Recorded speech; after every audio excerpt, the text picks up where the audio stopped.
Historias de una cuentista. Marga Gil. Bajo el mar hay unas botas. Era una vieja historia la que le acababan de contar, una de tantas historias que solían narrar los viejos lobos de mar. Aquel era un anciano indio, con la piel seca a causa del sol y la sal marina. Fumaba en su pipa de caña, el humo de opio mareaba a los oyentes y el ron salía por las comisuras de sus gruesos y amoratados labios. Julio permanecía embobado escuchando aquellas historias mientras su madre se lo llevaba a rastras a su casa.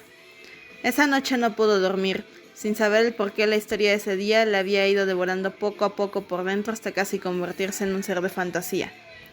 Recordaba, 20 años después, muy vagamente la sombra de un fantasma sentado en una silla de Enea, con una columna de humo inundando su memoria y una nada agradable mezcla de olores, opio, ron, mar y frescura, que aún le seguía mareando. De sus labios escapaban aventuras inolvidables, sueños de noches ajetreadas, forajidos marinos, capitanes lisiados, mujeres delicadas y mujeres de mala vida, niños huérfanos polizones, y siempre terminaba con la visión de unas botas bajo el mar, unas botas que conducían a la eternidad perdidas en un mundo oscuro de vidas, el mar marinero. Permaneció unos minutos mirando a través de la ventana, reviviendo su niñez junto al mar a su lado, oscuro pozo sin fin visible. El mar y un niño que se marchó tierra adentro, donde la sequía le ahogaba hasta tal extremo que cada día se iba muriendo un poco más, buscando ese contacto fraternal con su lugar de origen, el mar salino. Y sus gritos nocturnos no le devolvían ese aroma salado, sino un torrente infinito de oficios que le trastornaban. Deseaba regresar a ese pueblecito costero diminuto, dormido entre las rocas del acantilado, y oír de nuevo la voz del contador de historias, aquel pirata indio capitán de un barco divino. Pero esos gritos le transportaban a un mundo de pesadillas, a un pantano desecado que agoniza a su lento desvanecimiento. Como otros días, tras el sueño venía la monotonía, un trabajo en el centro de la ciudad, un buen trabajo que le elevaba a un alto puesto social, una familia adorable que la ataba más a ese lugar inhóspito con unas gruesas cadenas que no le dejaban ver el mar, su mar de nacimiento.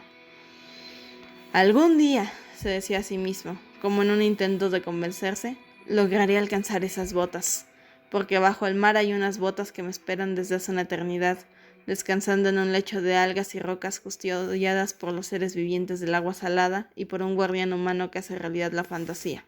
Algún día las alcanzaré. Y ese algún día llegó. Una mañana diferente a todas, abandonó su hogar para marchar hacia el sur. No iba cargado de nada. Simplemente vestía un traje de neopreno y unas aletas en los pies. Caminaba torpemente a través de los caminos y montañas, pasando las noches sin techo alguno que le guardase del frío de la naturaleza. Se dormía bajo el manto estrellado y despertaba inundando de luz maternal. Un día alcanzó a pensar, de manera pesimista, que nunca llegaría al sur. Estaba tan lejano y él se cansaba cada vez más. Las fuerzas le arrastraban añorando saborear el dulce recuerdo de una niñez perdida. Las fuerzas le arrastraban, añorando saborear el dulce recuerdo de una niñez perdida y de un puerto nocturno donde se ocultaba entre los barriles para escuchar historias prohibidas a un indio muerto a cañonazos que resucitó después de entre los maderos flotantes para poder narrar a los que quisieran oírle. Una añoranza viva en su corazón gris, el mar acuático. Caminaba perdido en tinieblas, pues Julio se quedó ciego en el camino de búsqueda. Una ráfaga de polvo le hirió los ojos que se tornaron blancos, huecos de visión.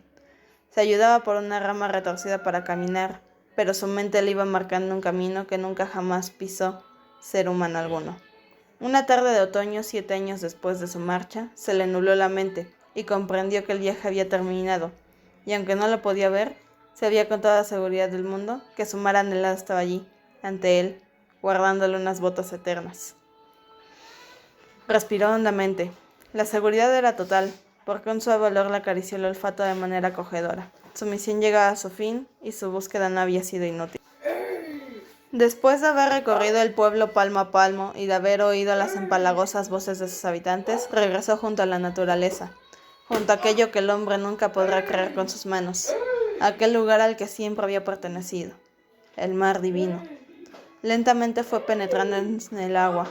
Al principio notó el frío en sus huesos, a pesar del traje de neopreno, aunque sus ansias de búsqueda le resguardaron de este olor y de toda clase de peligros. No fue fácil hallar el lugar adecuado. pues tuvo que caminar kilómetros y kilómetros a través de la selva. Las algas le abrazaban desesperadamente por un contacto humano que las liberase de aquella estrepitosa soledad, silencioso fondo desde el cual los comienzos terrenales, cuando el creador puso su mano en la nada y extrajo una maravilla única llamada tierra. Las lágrimas de alegría que derramó el Todopoderoso sobre su tesoro hizo que se inundara, y eran tan saladas aquellas lágrimas que dejó esa negación permanente hasta el fin de los siglos llamándole mar. Y este mar a su vez guardaba otro tesoro, la vida. Por eso había de permanecer eterno. Recorrió durante 3 largos años todo el trayecto que le conduciría al gran lecho de algas y rocas. Un lugar especial, ya que transparentes algas ribeteadas de oro se mezclaban entre rocas plateadas, que dentro de sí encerraban millones de organismos vivientes. Se paró un instante, que fue toda una eternidad, hasta tal punto que se transformó en una estatua de mármol. A él se fue acercando un Adonis marino, acicalado, tan solo con una aureola. Sus pasos lentos se retrasaban en el objetivo. Cogió una bota del lecho y se la calzó. Más tarde hizo lo mismo con la otra. Las botas no llegaban a contrastar con su absoluta desnudez, sino que resaltaba el más perfecto conjunto de armonía. Cuando se las hubo calzado, el tiempo no existía dentro del agua. Julio comenzó a recobrar la vida, miembro por miembro. Sin saber la razón, se despojó de su traje de neopreno y sus aletas hasta quedar en igual condición que el Adonis marino. Un rayo le recorrió los ojos y yermos devolviéndole la luz y, sobre todo, la juventud de su ya cuerpo anciano. Podía respirar como aquel personaje que la acompañaba. De hecho, lo había podido hacer desde el principio.